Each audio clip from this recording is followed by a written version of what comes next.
Hello, അപ്പോൾ ഞാൻ ഇന്ന് വന്നിട്ടുള്ളത് നല്ലൊരു അടിപൊളി ഉണക്കമാന്തൽ കറിയുടെ റെസിപ്പി ആയിട്ടാണ്. അപ്പോൾ ഉണക്കമാന്തലൊക്കെ ഇഷ്ടമുള്ളവരാണെങ്കിൽ നിങ്ങൾ എന്തായാലും ഈ കറി ഒന്ന് ട്രൈ ചെയ്ത് നോക്കണം. നിങ്ങൾക്ക് എന്തായാലും ഇഷ്ടമാവും.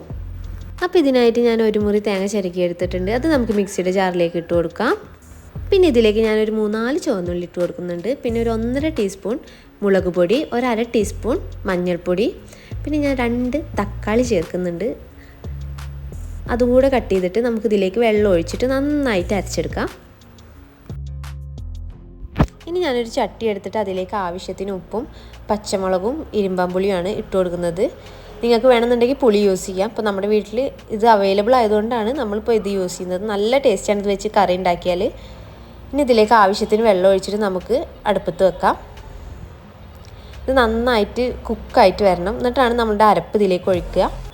ഇപ്പോൾ ഇത് കാണുമ്പോൾ തന്നെ നിങ്ങൾക്ക് മനസ്സിലായിട്ടുണ്ടാവും നന്നായിട്ട് കുക്കായി വന്നിട്ടുണ്ട്. ഇനി നമുക്കിതിലേക്ക് തേങ്ങ അരച്ചത് ഒഴിച്ചു കൊടുക്കാം. ഇനി ഇതിലേക്ക് ഞാൻ ആ തേങ്ങ അരച്ചത് കൂടി ഒഴിച്ചു കൊടുത്തിട്ട് അതൊന്ന് തിളക്കുന്നത് വരെ നമുക്ക് വെയിറ്റ് ചെയ്യാം. അപ്പോൾ ഇതാ കറിയൊക്കെ നന്നായിട്ട് തിളച്ചിട്ടുണ്ട്. ഇനി നമുക്ക് നന്നായിട്ട് കഴുകി വൃത്തിയാക്കിയിട്ട് തൊലിയൊക്കെ കളഞ്ഞിട്ടുള്ള മാന്തൽ ഇതിലേക്ക് ഇട്ട് കൊടുക്കാം. മീനിട്ട് കഴിഞ്ഞിട്ടുണ്ടെങ്കിൽ പിന്നെ നമ്മുടെ കറി ഒരു 5 to 8 മിനിറ്റിൻ്റെ ഉള്ളിൽ തന്നെ റെഡിയാവും. ഇനി നമുക്കിതൊന്ന് താളിച്ചെടുക്കാം. അതിനായിട്ട് ഞാനൊരു ചീനച്ചട്ടി വെച്ചിട്ടുണ്ട്. അതിലേക്ക് നമ്മൾ കോക്കനട്ട് ഓയിലാണ് ഒഴിച്ചു കൊടുക്കുന്നത്. ഇതിലേക്ക് നമുക്ക് ചെറിയുള്ളി ഇട്ട് കൊടുക്കാം. ചെറിയുള്ളി ഒന്ന് മൂത്ത് വരുമ്പോൾ നമ്മൾ കുറച്ച് കറിവേപ്പില ഇട്ട് കൊടുത്തിട്ടുണ്ട്. ഇതൊന്ന് നന്നായിട്ട് മൂത്ത് വന്നിട്ടുണ്ടെങ്കിൽ നമുക്ക് കറിയിലേക്ക് ഒഴിച്ചു കൊടുക്കാം. അപ്പോൾ ഇത്രയേ ഉള്ളൂ. നല്ല സിമ്പിളായിട്ട് നമുക്ക് ഉണ്ടാക്കാൻ പറ്റും. ചോറിൻ്റെ കൂടെ കഴിക്കാൻ നല്ല അടിപൊളി കറിയാണ്.